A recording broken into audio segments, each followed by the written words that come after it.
Ako si Mai Salazar, hatid sa inyo mga pinakamainit na balita sa bansa dito sa News Force. Sa ulo ng mga balita, mga taga-suporta ni former President Rodrigo Duterte inaasahang dadagsak sa isasagawang prayer rally sa kanyang kaarawan.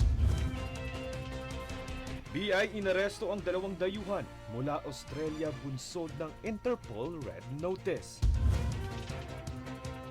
PBBM walang planong alisin ang NTF-ELCAC. Mataas na hazard pay, benepisyo, insurance para sa mga bumbero voluntaryo na isulong sa Kongreso. Mga cast ng Avengers Doomsday ibinunyag na. Philippine wildcard Alex Ayala tinalo si world number 2 Iga Swiatek. Filipino athlete pasok na sa semis ng Miami Open.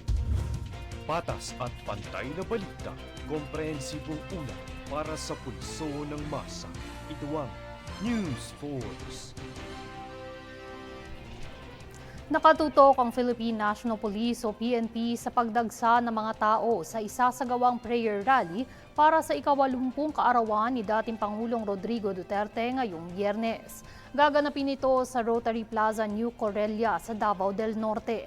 Ayon kay PNP spokesperson Brigadier General Jean Fajardo, inaasahan na maraming mga taga-suporta ni Duterte ang makikilahok, higit lalo tubong Davao ang dating Pangulo. Magkakatuwang nasisiguruhin ng Police Regional Office sa Region 11 at Davao LGU ang seguridad sa malawakang prayer rally. Sa ngayon, nananatili pa ring nakadetina ang dating Pangulo sa The Hague, Netherlands.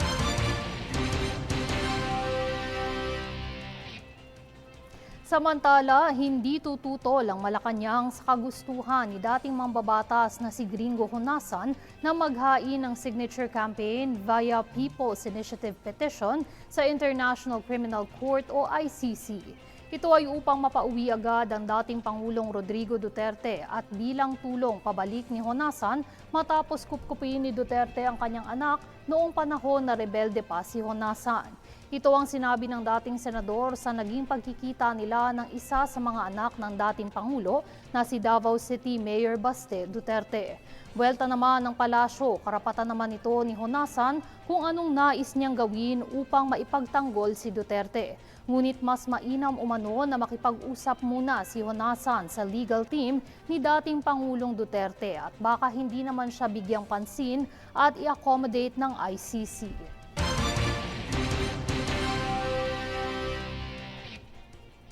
Sa ibang balita, sa pamamagitan ng Bureau of Correction o BUCOR, nakiisa ang Sablayan Prison and Penal Farm kasama ang iba't ibang ahensya at voluntaryo sa paglilinis ng Sabang River sa Sitio Tabuk, Occidental Mindoro. Layo ng aktibidad na itaas ang kamalayan sa responsableng pamamahala ng basura at pangangalaga sa kalinisan ng ilog sa gitna ng krisis sa klima. Ang nasabing aktibidad, katuwang ang Senro at Menro LGU, ay bahagi ng kanilang patuloy na advokasya para sa pangangalaga sa kapaligiran.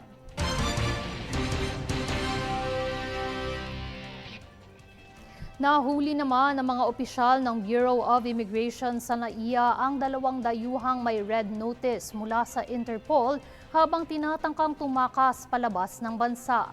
Kinilala ang mga suspect na sina Jaime Alan Strauss, isang Australian na wanted sa Panama dahil sa pananakit, at Zerev Zakar, isang Russian na sangkot sa voice phishing scam sa kanilang bansa. Ayon sa BI, kasalukuyan silang nakadetain sa Camp Bagong Diwa habang isinasagawa ang kanilang deportation proceedings.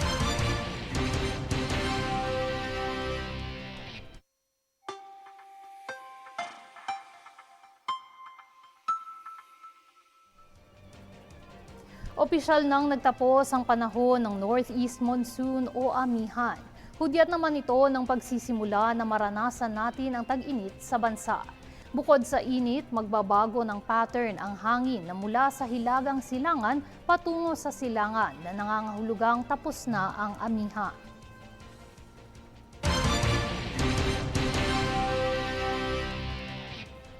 Susunod sa News Force. Malacanang nilinaw na walang nilabag na batas ang hepe ng DOH kasunod ng larawan nito kasama ang mga tobacco executives.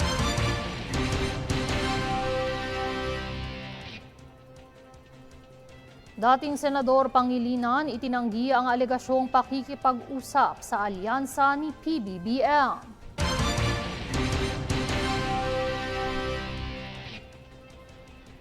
PBBM walang planong alisin ang NTF-ELCAC.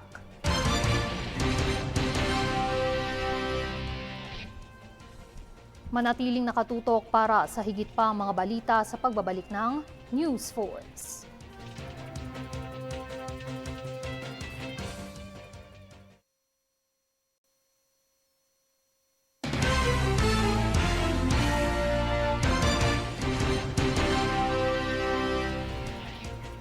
Nilinaw ng pamahalaan na hindi nito aalisin ang National Task Force to End Local Communist Armed Conflict o NTF-ELCAC.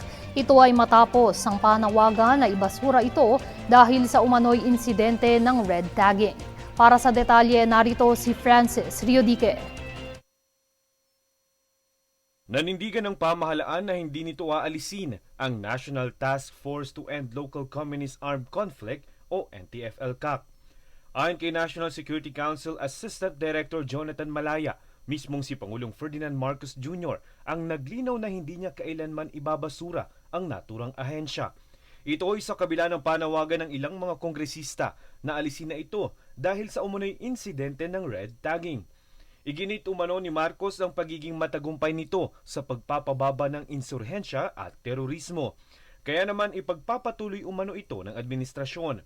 Pagbabahagi ni Malaya ay pinag-utos umano ni Marcos na taasan ang budget ng Barangay Development Program sa ilalim ng NTF-ELCAC.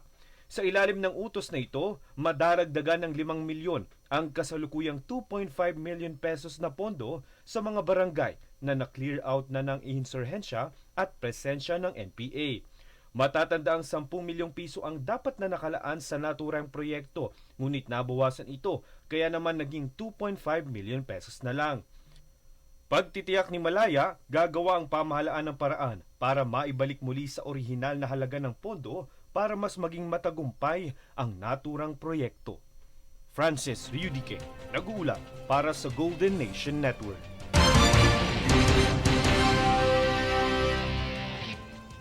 Nilinaw naman ni Palace Press Officer at Communications Undersecretary Claire Castro na walang nilabag na batas si Department of Health Secretary Teodoro Herbosa kasunod ng litrato nito kasama ang mga tobacco executives noong turnover ceremony sa Malacanang.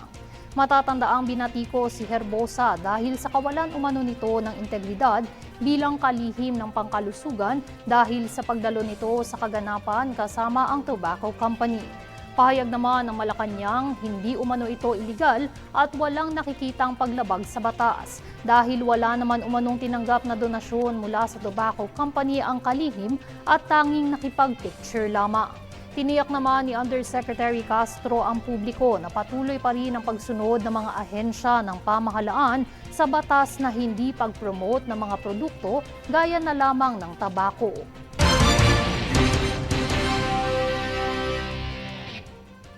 Samantala, matapos ihain ng Kamara ang mosyon na inaatasan si Vice President Sara Duterte na magsumite ng sagot sa impeachment complaint, hiniling nila sa Senado na atasan ang bise na tugunan ito sa loob ng 10 araw. Yan ang balitang hatid ni Jade Buhoy.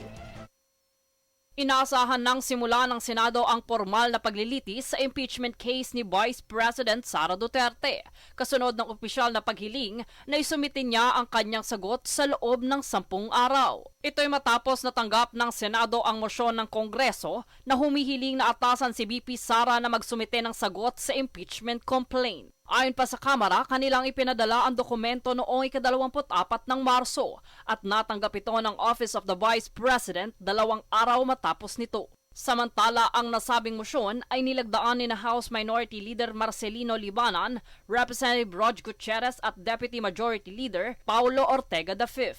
Batay dito, sinusunod nito ang Resolution No. 39 ng Senado na naglalatag ng proseso sa impeachment trial. Kakibat nito ayon naman sa Rule 7 ng Senate Rules, kinakailangan tumugon ang inakusahan sa loob ng 10 araw mula sa pagtanggap ng writ of summons. Bilang bahagi nito, iminungkahi na rin ng Senado ang calendar of proceedings kung saan sisimula ng paglilitis sa ika-30 ng Hulyo.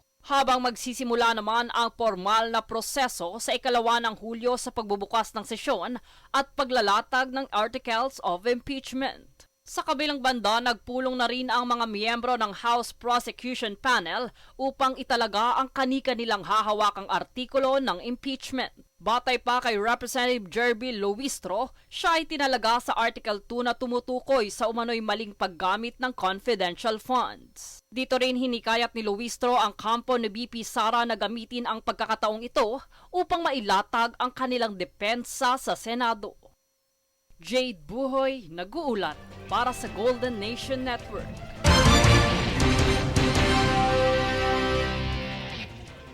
Tinanggi naman ni dating Senador Kiko Pangilinan na nagkakaroon sila ng dialogo sa alyansa ng senatorial bets ni Pangulong Ferdinand Marcos Jr. Ayon kay Pangilinan, nananatiling independent ang kanilang mga election campaign at nakatuon sa pagpapababa ng presyo ng bilihin at seguridad sa pagkain. Sa kabilang banda, mismong ang campaign manager na ng Alyansa para sa Bagong Pilipinas ang naglinaw na walang diskusyong nagaganap kasama ang tambalang Kiko Bang.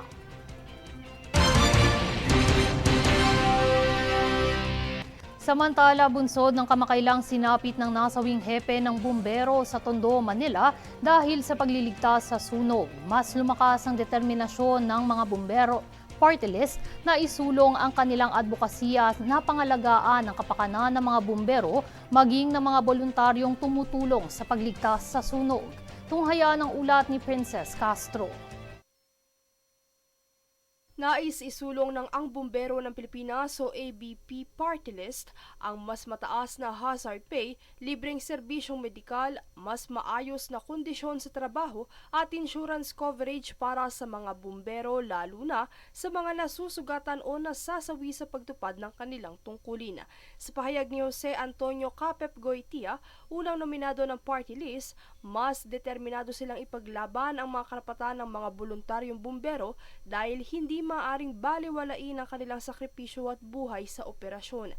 Ang pahayag na ito ay kaugnay ng kamakailang trahedyang sinapit ng isang hepe ng bumbero na kinilalang si Rodolfo Baniqued, 52 anyos na nasawi sa sunog, ilang oras lamang matapos sagipin ng isang asong na trap sa nasunog na bahay sa Tondo, Manila.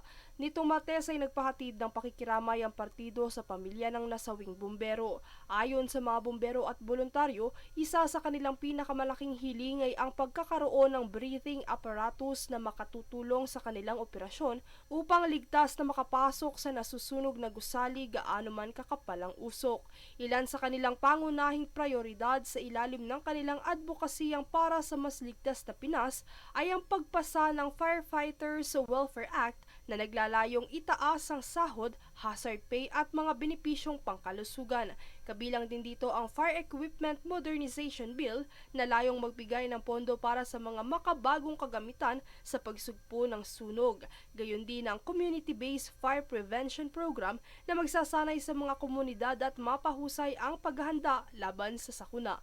Sa kasalukuyan, ilan sa mga Senate bill na mayroon ng bansa para sa mga bumbero ay ang Senate Bill 2168 o ang National Firefighters Day Act at Senate Bill 1139 o ang Educational Benefits for Firefighters Children at wala para sa iba pang pangangailangang seguridad ng mga bumbero. Samantala, isa lamang ang namayapang hepe sa mga magigiting na nagpamalas ng kabayanihan sa bayan na magsisilbing inspirasyon ng grupo upang itulak ang mga kinakailangang reforma sa sektor sakaling sila ay mabigyan ng puwesto sa Kongreso.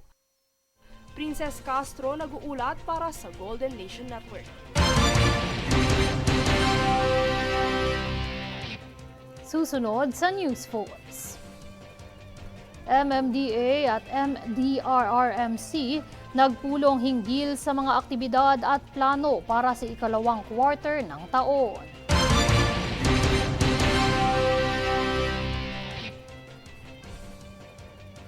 SRA nakipag-ugnayan sa University of Tokyo upang mas mapabuti ang industriya ng asukal sa bansa.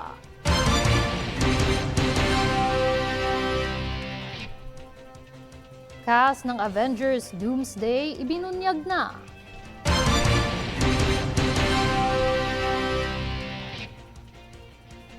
Manatiling nakatutok para sa higit pang mga balita sa pagbabalik ng News Force.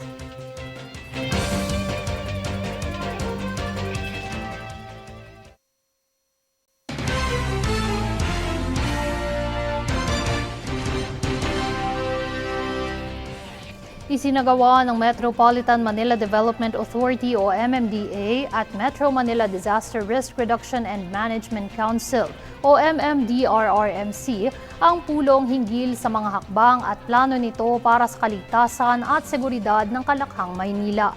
Kabilang sa mga tinalakay ay ang lagay ng panahon, status ng dam at supply ng tubig, paghahanda sa Association of Southeast Asian Nations Summit 2026, disaster preparedness, prevention and mitigation, response, rehabilitation at recovery plans. At dahil nalalapit na rin ang Semana Santa at Halalan, tinalakay din ang mga plano at kahandaan ng stakeholders para sa pagdagsa ng mga tao sa ilang mga lugar.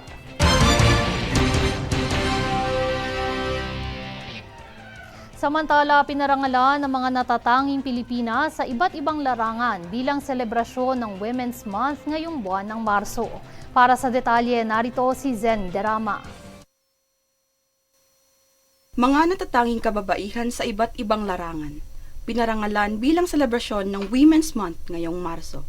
Ginawaran ng pagkilala ng Gawad Pilipino Awards ang mga babae sa lahat ng sektor na siyang tumutulong upang iangat ang bukas sa bagong Pilipinas.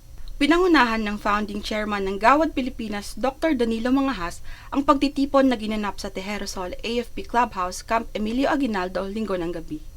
Kasama sa mga pinarangalan ng Gawad Filipino Nation Women's Month Outstanding Senator of the Year, si Senator Pia Cayetano para sa kanyang mga advokasya at batas para sa proteksyon ng kababaihan at mga bata.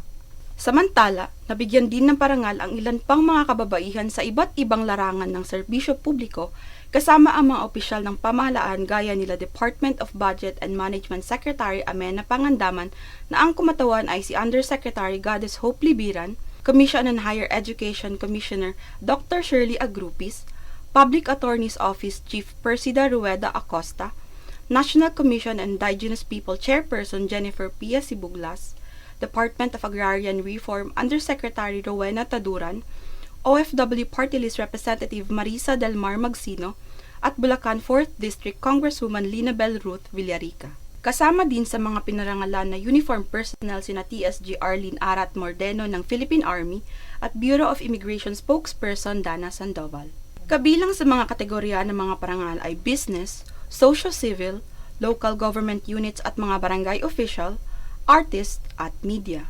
Kabilang din sa tumanggap ng parangal sina Diane Querer ng PTV4, Ricky Matay ng Net25 at GNN Golden Nation Network Vice President for Operations at Face the Nation host Lorlene Garcia Velarde bilang natatanging Pilipina sa larangan ng pamamahayag.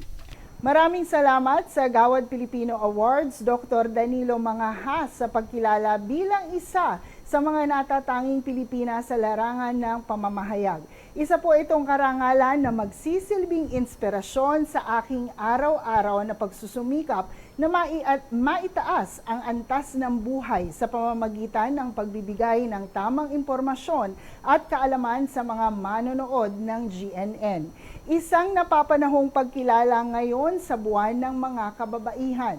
Tama po, babae sa lahat ng sektor, aangat ang bukas sa bagong Pilipinas. Nais ko pong ibahagi ang pagkilalang ito sa lahat ng mga kababaihan na araw-araw ay patuloy na lumalaban sa hamon ng buhay.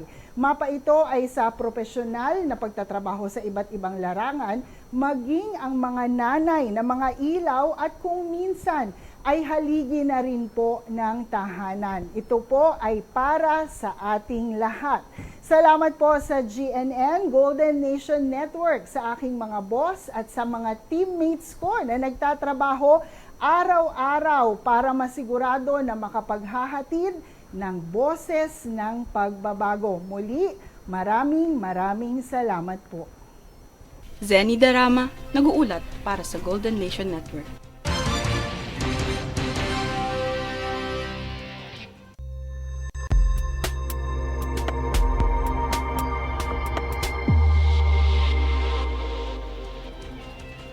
Nakipag-ugnayan ng Sugar Regulatory Administration o SRA sa University of Tokyo upang mas mapabuti ang industriya ng asukal sa Pilipinas.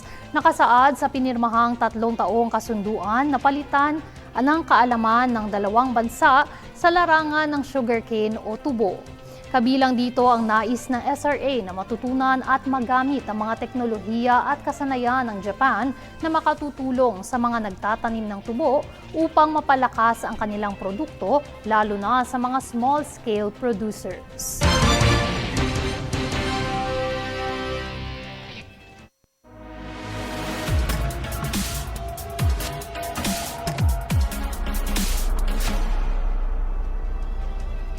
Heads up Marvel fans, ibinunyag na sa isang live stream ang 26 na cast ng inaabangang Avengers Doomsday. Kasama sa magiging cast ay ang ilang kilalang Avenger characters, Thunderbolts, Fantastic Four at X-Men series. Kasalukuyan nang nagsisimula ang production ng naturang pelikula sa direksyon ng Russo brothers na sina Anthony Russo at Joseph Russo. Nakatakdang i-release ang Avengers Doomsday sa May 1, 2026.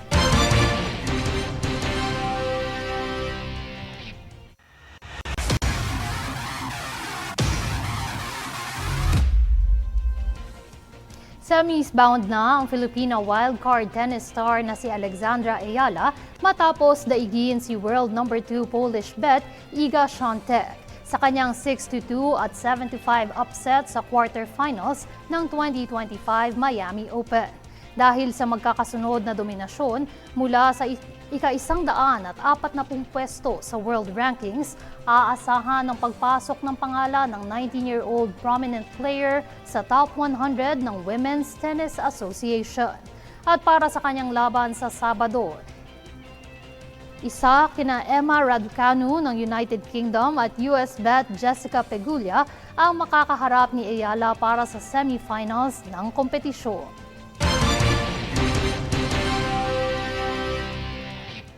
At narito ang recap ng mga nagbabagang balita ngayon. Sa ulo ng mga balita, mga taga-suporta ni former President Rodrigo Duterte inaasahang dadagsak sa isasagawang prayer rally sa kanyang kaarawan. BI inaresto ang 2 dayuhan mula Australia bunsod ng Interpol Red Notice. PBBM walang planong alisin ang NTF-ELCAC. Mataas na hazard pay, benepisyo, insurance para sa mga bumbero voluntaryo na isulong sa Kongreso. Mga cast ng Avengers Doomsday ibinunyag na. Philippine wildcard Alex Ayala tinalo si world number 2 Iga Świątek. Filipino athlete pasok na sa semis ng Miami Open. Patas at pantay na balita, komprehensibong ulat para sa pulso ng masa.